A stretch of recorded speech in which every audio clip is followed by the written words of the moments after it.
Hey moms, it's Laura Ollinger. Welcome to the Positively Healthy Mom podcast. Because there's no manual for the hardest job in the world. Welcome to part 2 of my conversation with Myron Miller, a performance coach and speaker. Speaking of that, that's the perfect way to transition over to our next topic, which is talking about emotional baggage. And so, that's part of what I work on with parents, and that's part of the course that I sell on my website, Cracking the Parent Code. And I have one module that is about, kind of self-reflection and self-awareness, and kind of really figuring out what you're bringing to the table from your past experiences, from your childhood, or from earlier in your life. And somehow these things tend to get projected onto our kids. We tend to just subconsciously do it, and we don't even realize we're doing it. And so I want parents to kind of learn that skill of self-awareness. So why is this topic important to you? Well, I told you this earlier, and I always like to say your kids aren't bellhops. Don't make them carry your baggage for you. And whatever emotional baggage you have, whether it's from a past relationship, a past marriage, if you're in a blended family, whatever it is, your kids should not have to bear that burden. Mm-hmm. And if you're in a blended family or a single parent home, sometimes there's no way to not expose them to some of it. It's just a fact that it happens. But the more you can limit that, the less impact it'll have on your kids. I mean, I've seen, parents that got a divorce and they use the kids as pawns to just fight back and forth between each other. Mm-hmm. And I mean, just sit back and think about how that feels for the child when you're using them to get at the other parent. And it has an impact on the child, a pretty significant impact on the child. And whatever happened in your past lives and when you were younger, or even what happened to you when you were a kid, we don't want to pass that along to our kids. So heal yourself, take care of you so you can take care of your kids.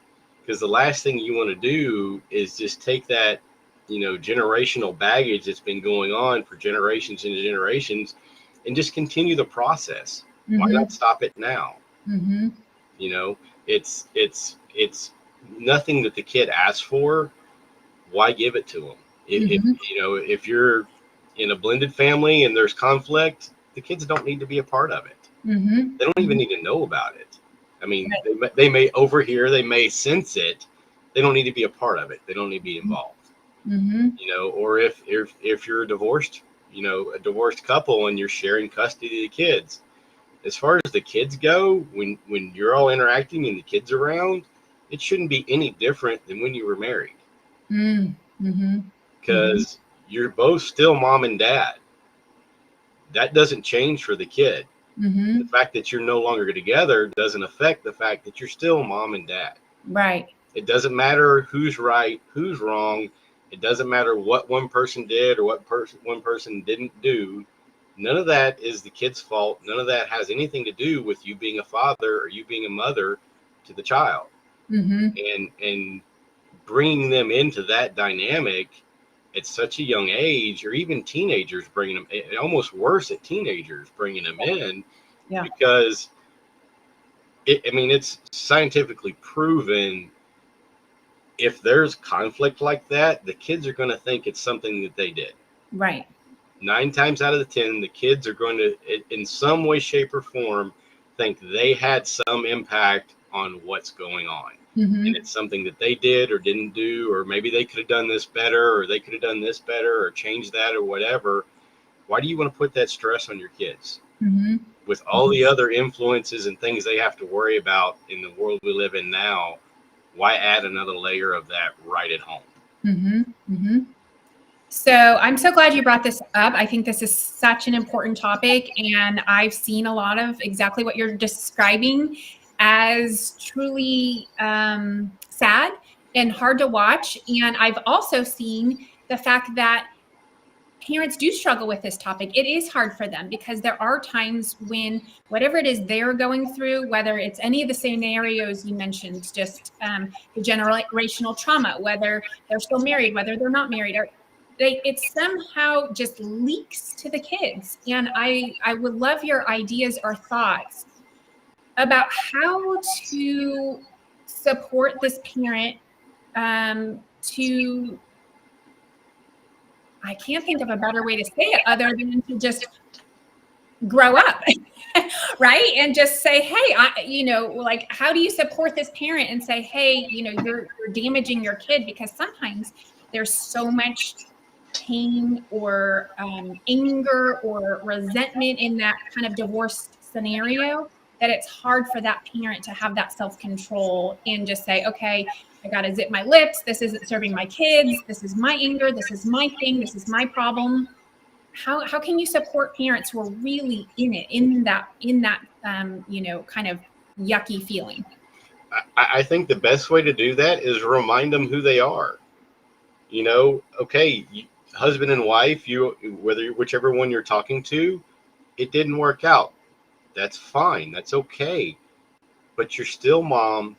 You're still dad. Mm-hmm. None of that changes for the kids. Mm-hmm. The kids aren't divorcing one parent or the other. Right. Because they're still going to have a mom and they're still going to have a dad. Mm-hmm. So why not at least have what's the word I'm looking for, maturity, mm-hmm. to say, okay, we don't agree on these things, but we're not going to let that affect our children. Right. I mean, right.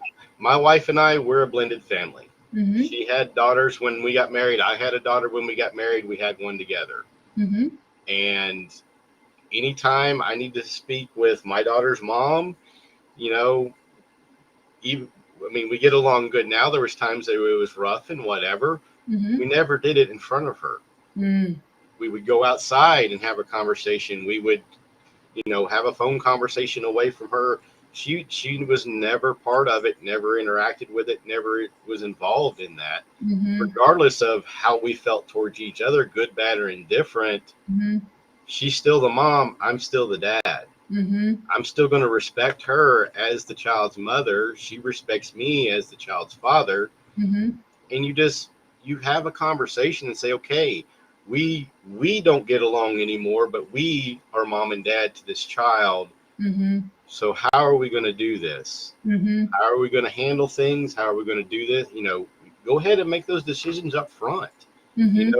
Who's going to be making the medical decisions for the child? And if there is something, you consult the other one and say, hey, what do we do? And you work it out and you figure mm-hmm. out what to do, what's in the best interest of the child.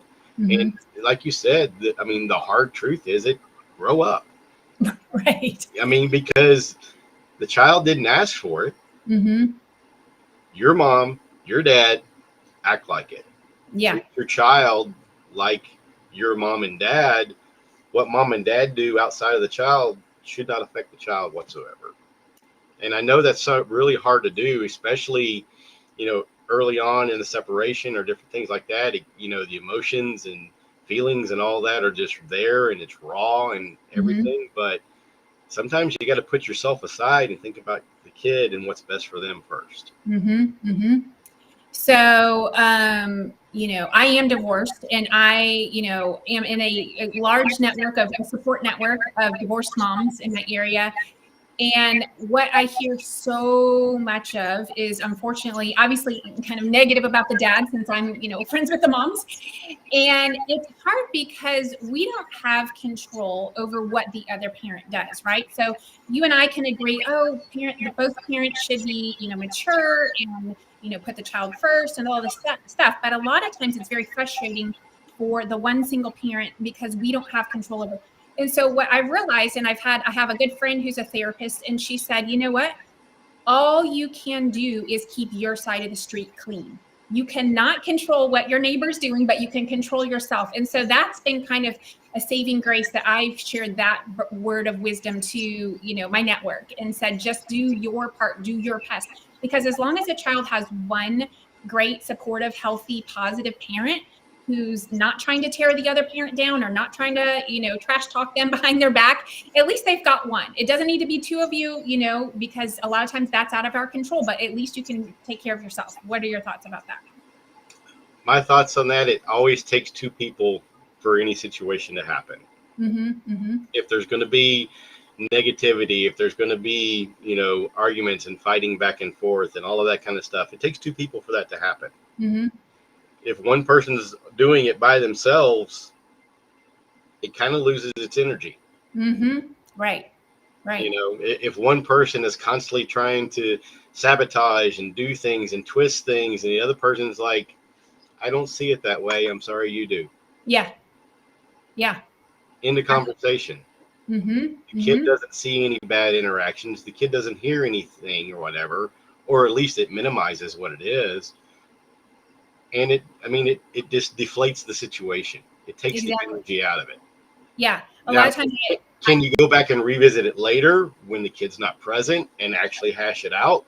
Absolutely. But if you're at a drop off and you changing hands for the weekends or whatever, and one person says something, or you're picking the kid up and the kid's like, hey, we went to did this and I had all this candy and all this stuff and whatever, and they're not supposed to be having it, that's wonderful. I'm glad you had a good time. And you go home, you address the problem later. Right. Not there in the parking lot with the kids sitting right there. Yes, totally. Yeah.